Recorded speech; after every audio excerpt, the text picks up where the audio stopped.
Hi, Matt McAleer, President, Director of Private Wealth, Cumberland Advisors, November 22nd, rounding third base, heading into Thanksgiving.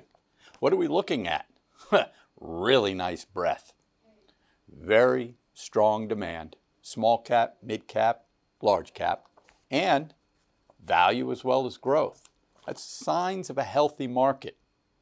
And we often say we can keep our eyes on headlines and pieces of the puzzle that affect markets, but price is the determinant of your performance. And really what we have is a tale of two markets to some extent this year. Take a look at this first chart. We're looking at the IJR, the small cap 600, IJH, mid cap 400, and IVV, the S&P 500. Solid performance across the board. Look at IVV. Look at the 500 cracking 26% in terms of performance year to date. This is a year to date chart. Reason I bring it up is the second half, the back half of 2024, very interesting. When we put this second chart up here, same securities, small cap 600, mid cap 400, and the S&P 500. Look at the performance since July 1st, beginning of Q3, right? The back half of 2024, IJR has really caught a bid. Look at that. Look at the blue line as well as the mid-cap purple line. You can see the outperformance versus the S&P 500. If you recall back to some of our videos in late spring, early summer, we talked about that dispersion in performance. At one point, S&P 500 was up 16% year to date. Small caps were flat, maybe even down a tick, down 0.5%.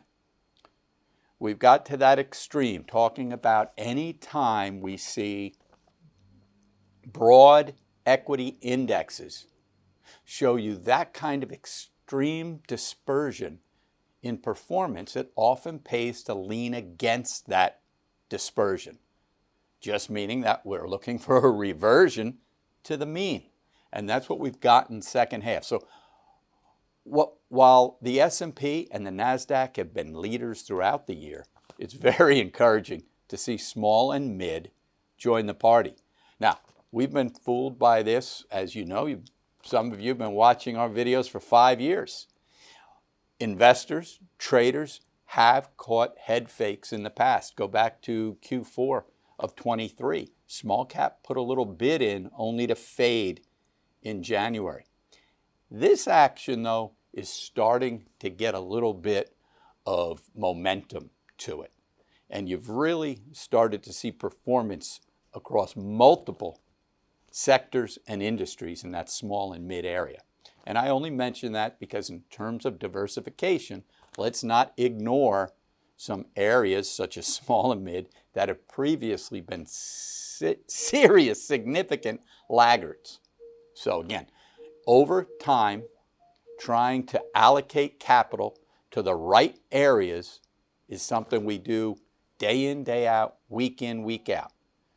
Over the last couple of years, any capital that wasn't aimed right at the S&P or right at the NASDAQ 100 really lagged. That's starting to change. Be nice to see the kind of move we saw in the first decade of the 2000s. Don't forget, S&P 500 flat from 2001 through 2010 or 2000 to 2009, if you want to call it that, while mid-cap and small cap outperformed. Not looking forward here, just open to possibilities. Successful traders, successful investors always keep flexible in terms of where they want to aim their capital on a risk-reward standpoint. So next week, we'll take a look more at the industries and sectors that we're putting fresh capital to work. You know what's been working. Industrials, financials, technology's been just fine. In terms of where we want to look for a little rally into the end of the year or a continued rally, maybe some of those areas that have already seen some tax loss selling. So Moose is going to cover bonds. He's bundled up in the Northeast, getting chilly Moose, take it away. Hi, it's John Musso.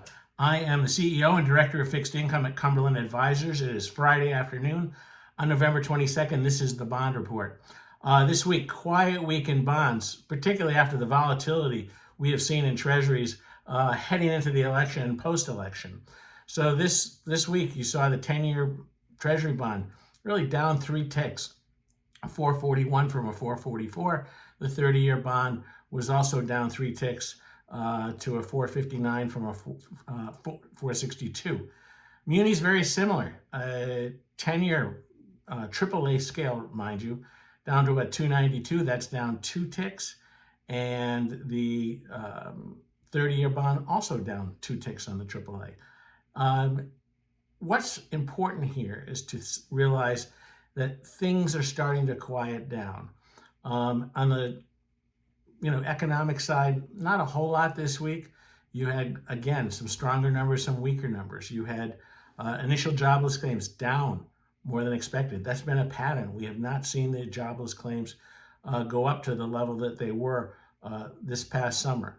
That's one thing. On the other hand, leading economic indicators down, new home sales down. Like I said, we have talked about this kind of conflicting economic numbers as we've gone along. But certainly on the job front, the jobs situation appears stronger. This month, you've had tremendous muni outperformance as you went into the month. We know we had the volatility in treasuries. We know we got it from the Trump bump.